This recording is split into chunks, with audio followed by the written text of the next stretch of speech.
ദൈവനാമം മഹത്വപ്പെടട്ടെ. കൊലോസ്യ ലേഖനം ആമുഖ പഠനം. ഗലാത്യർ, എഫേസ്യർ, ഫിലിപ്പിയർ എന്നീ ലേഖനങ്ങൾക്ക് ശേഷം കൊലോസ്യ ലേഖനം പഠിക്കുവാനായി നാം ആഗ്രഹിക്കുകയും അതിനായി കർത്താവിൻ്റെ കൃപയ്ക്കായി പ്രാർത്ഥിക്കുകയും ചെയ്യാം. കർത്താവെ, തിരഞ്ഞെടുക്കപ്പെട്ട അവിടുത്തെ പ്രവാചകന്മാരിൽ കൂടിയും അപ്പോസ്തലന്മാരിൽ കൂടിയും പരിശുദ്ധാത്മ നിറവിനാൽ അവിടുന്ന് കനിഞ്ഞു നൽകിയ ആത്മീയ വചനങ്ങളെ അതേ അളവിൽ സ്വീകരിക്കുവാനുള്ള കൃപ ഞങ്ങൾക്കും നൽകണമേ.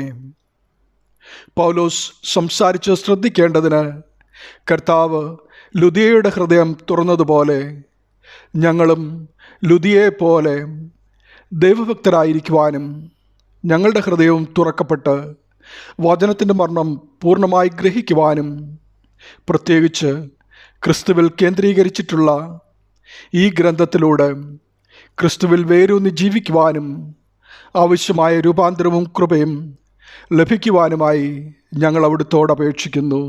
കൃപയോടെ നൽകണമേ. ആമീൻ. യേശുക്രിസ്തുവിൻ്റെ സഭയെ ചിത്രീകരിക്കുന്നതാണ് എഫേസ്യ ലേഖനമെങ്കിൽ സഭയുടെ തലയായ ക്രിസ്തുവിനെ പ്രദർശിപ്പിക്കുന്നതാണ് കൊലോസ്യ ലേഖനം. എഫേസ്യർ ശരീരത്തിന്മേൽ ശ്രദ്ധ കേന്ദ്രീകരിക്കുമ്പോൾ കൊലോസ്യർ ശിരസിന്മേലാണ് നോട്ടമുറപ്പിക്കുന്നത്.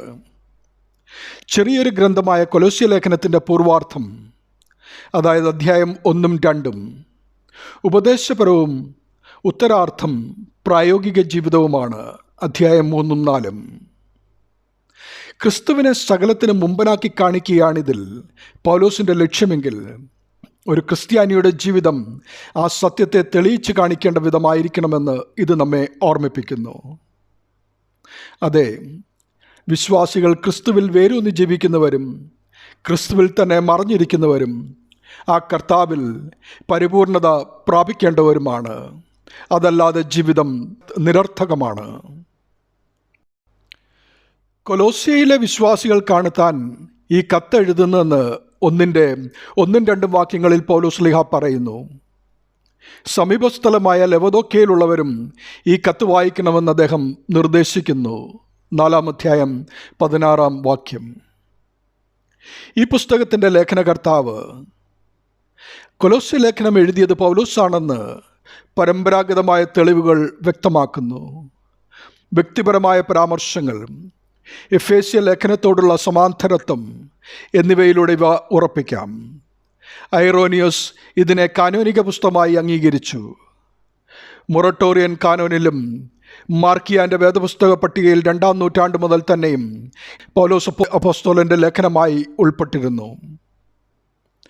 പ്രപഞ്ച നിയന്ത്രണത്തിൽ ദൈവത്തിൻ്റെ പുത്രനായ ക്രിസ്തുവിൻ്റെ സ്ഥാനം വിശദമാക്കുവാനും 1-ാം നൂറ്റാണ്ടിൽ തന്നെ നിലവിലിരുന്ന പ്രപഞ്ചശാസ്ത്രം ക്രിസ്തീയ കാഴ്ചപ്പാടിൽ വിശദമാക്കുവാനും വേദശാസ്ത്ര വിശകലനം നടത്തുവാനും ശ്രമിച്ചപ്പോൾ പല ആനുകാലിക ദാർശനിക പദങ്ങളും അപ്പോസ്തലൻ ഇതിൽ ഉപയോഗിച്ചു. ഇതിലെ 4 അധ്യായങ്ങളിൽ പൗലോസിൻ്റെ മറ്റു ലേഖനങ്ങളിൽ കാണാത്ത 55 ഗ്രീക്ക് പദങ്ങളുണ്ട്. പൗലോസ് ശ്ലീഹായുടെ ഗ്രീക്ക് ഭാഷാ സ്വാധീനവും പ്രാവീണ്യവും കൈകാര്യം ചെയ്യുന്ന വിഷയത്തിനൊത്ത് ഉയരുന്നതും കൊലോസ്യയിലെ ദുരുപദേശത്തെപ്പറ്റി ഇതിൽ നൽകുന്ന പരാമർശവും ഈ അധിക പദങ്ങൾക്ക് മതിയായ വിശദീകരണം നൽകുന്നുണ്ട്.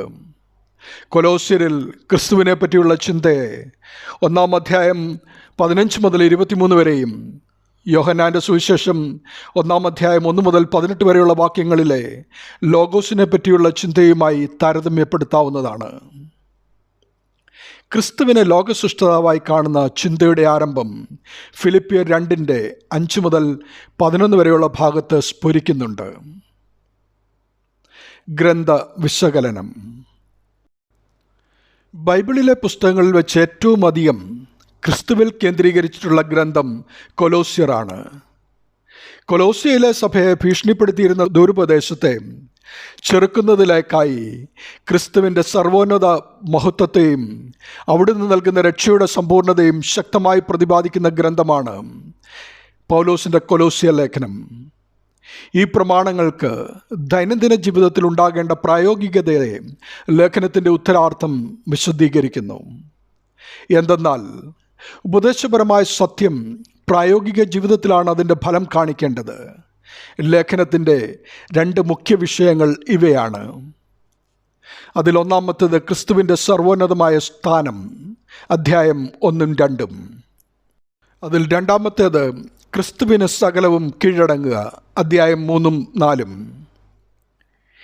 ഈ 2 മുഖ്യ വിഷയങ്ങളെ 5ആയിട്ട് തരംതിരിക്കാം. അതിലൊന്നാമത്തേത് മുഖവരെയാണ്. 1-ാം അധ്യായം 1 മുതൽ 13 വരെ.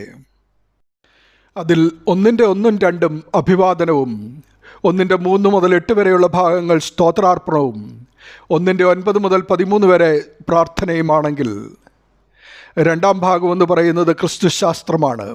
1-ാം അധ്യായം 14 മുതൽ 2-3 വരെ. അതിൽ 1-14 ക്രിസ്തുവിൽ നമ്മുടെ വീണ്ടെടുപ്പിനെ കുറിച്ച് പറയുന്നു. 1-15 മുതൽ 17 വരെ സൃഷ്ടിയുടെ നാഥനായ ക്രിസ്തുവിനെ പറ്റിയും, 1-18 സഭയുടെ തലവനായ ക്രിസ്തുവിനെ പറ്റിയും, 1-19 മുതൽ 20 വരെയുള്ള ഭാഗങ്ങളിൽ സകലവും രഞ്ജിപ്പിക്കുന്ന ക്രിസ്തുവിനെയാണ് അവതരിപ്പിക്കുന്നത്.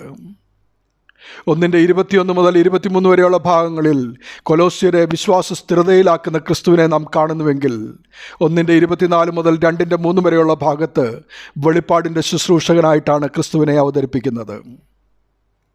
ഇതിൻ്റെ 3-ാം ഭാഗത്ത് ദുരിതോപദേശങ്ങൾക്കെതിരെയുള്ള മുന്നറിയിപ്പാണ്.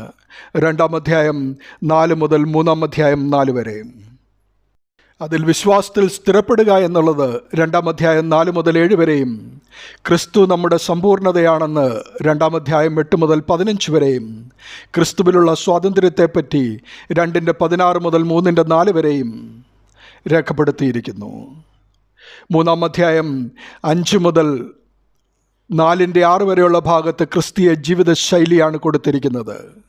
അതിൽ 3-5 മുതൽ 11 വരെയുള്ള ഭാഗത്ത് ഉരിഞ്ഞു കളഞ്ഞ പഴയ മനുഷ്യനും 3-12 മുതൽ 17 വരെ ധരിക്കുന്ന പുതിയ മനുഷ്യനെയും നമുക്ക് കാണുവാൻ സാധിക്കും. എന്നാൽ ആചരിക്കേണ്ട മാനുഷിക ബന്ധങ്ങളെക്കുറിച്ച് 3-18 മുതൽ 4-1 വരെയും രേഖപ്പെടുത്തിയിരിക്കുന്നു. ഇതിൽ പുസ്തകത്തിൻ്റെ ഉപസംഹാരവും ആശീർവാദവും 4-2 മുതൽ 18 വരെ നമുക്ക് കാണുവാൻ സാധിക്കും. പുസ്തകത്തിൻ്റെ സ്ഥിതിവിവര കണക്കുകൾ: സത്യവേദ പുസ്തകത്തിലെ 51-ാം പുസ്തകം, 4 അധ്യായങ്ങളും 95 വാക്യങ്ങളും, ഇതിലൊരു ചോദ്യവും 92 ചരിത്രപരമായ വാക്യങ്ങളും അടങ്ങിയിരിക്കുന്നു. പ്രിയമുള്ളവരെ, മുമ്പേ ദുഷ്പ്രവർത്തികളാൽ മനസ്സുകൊണ്ടാകുന്നവരും ശത്രുക്കളുമായിരുന്ന നമ്മെ വിശുദ്ധരും നിഷ്കളങ്കരും കുറ്റമില്ലാത്തവരുമായി നിർത്തേണ്ടതിന് യേശുക്രിസ്തു തൻ്റെ ജഡശരീരത്തിൽ തൻ്റെ മരണത്താൽ നമ്മെ പിതാവിനോട് നിരപ്പിച്ചു എന്ന് കേൾക്കുകയും നാം അനുഭവിക്കുകയും ചെയ്യുന്ന സുവിശേഷത്തിൻ്റെ പ്രത്യാശയിൽ നിന്നും ഇളകാതെ അടിസ്ഥാനപ്പെട്ടവരും സ്ഥിരതയുള്ളവരുമായി വിശ്വാസത്തിൽ നിലനിൽക്കുകയും പൗലോസ് അപ്പോസ്തലനെ പോലെ കർത്താവിൻ്റെ ശുശ്രൂഷകനായി തീർന്നും ആകാശത്തിന് കീഴെ സകല സൃഷ്ടികളുടെയും ഇടയിൽ അവിടുത്തെ വചനം ഘോഷിച്ചും കൊണ്ട് അപ്രകാരം ജീവിച്ചും കൊണ്ട് അവിടുത്തെ മുമ്പിൽ നിൽക്കുവാൻ കൊലോസ്യ ലേഖനം നമ്മെ ഉദ്ബോധിപ്പിക്കുന്നു.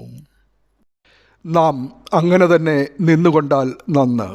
ദൈവനാമം മഹത്വപ്പെടട്ടെ. ആമീൻ.